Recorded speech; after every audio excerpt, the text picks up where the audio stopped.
ایک آدمی عشاء کی نماز کے بعد اپنی بیوی کے پاس آیا اور اولاد کو سوتے ہوئے پایا۔ اس نے بیوی سے سوال کیا کہ بچوں نے نماز پڑھی ہے یا نہیں۔ بیوی نے کہا میرے پاس کھانا نہیں تھا، میں نے ان کو پہلا پسلا کر سلا دی، اس لیے نماز نہیں پڑھی۔ خاوند نے کہا انہیں اٹھاؤ تاکہ وہ نماز پڑھے۔ اس نے کہا اگر میں نے انہیں اٹھا دیا تو وہ بھوک کی وجہ سے روئے گئے۔ خاوند نے کہا کہ مجھے اللہ نے یہ حکم دیا ہے کہ میں ان کو نماز پڑھوں، ان کا رزق میرے ذمے نہیں ہے، ان کو اٹھاؤ، رزق اللہ کے ذمے میں ہے۔ اللہ فرماتا ہے وَالْأَمْرُ أَهْلَكَ بِالصَّلَاةِ وَاسْتَبِرْ عَلَيْهَا لَا نَسْأَلُكَ رِزْقًا نَحْنُ نَرْزُقُكَ وَالْعَاقِبَةُ لِلتَّقْوَىٰ۔ اور اپنے گھر والوں کو نماز کا حکم دے اور اس پر خوب پابند رہے۔ ہم تجھ سے کسی رزق کا مطالبہ نہیں کرتے، ہم ہی تجھے رزق دیں گے اور اچھا انجام تقویٰ کا ہے۔ بچوں کی ماں نے کہنا مانتے ہوئے بچوں کو اٹھا دیا۔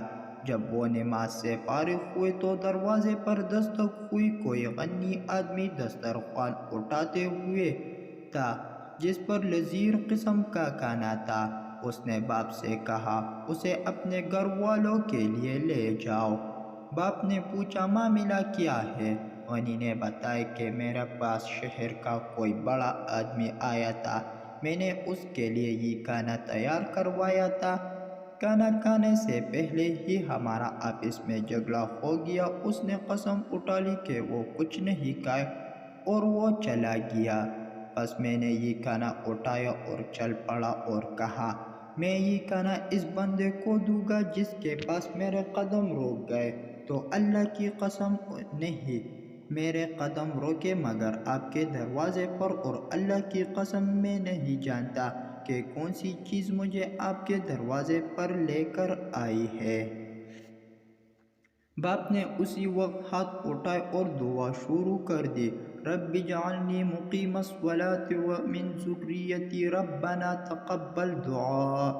اے میرے رب مجھے نماز قائم کرنے والا بنا اور میری اولاد میں سے بھی، اے ہمارے رب، اور میری دعا قبول فرمائے۔ بے شک رزق اللہ تعالیٰ کے ہاتھوں میں ہے، کوئی بندہ رزق کے بغیر نہیں مرنا۔ امید کرتا ہوں کہ آپ کی ویڈیو اچھی لگی۔ آنے والی ویڈیو کے لیے ہمارے چینل سے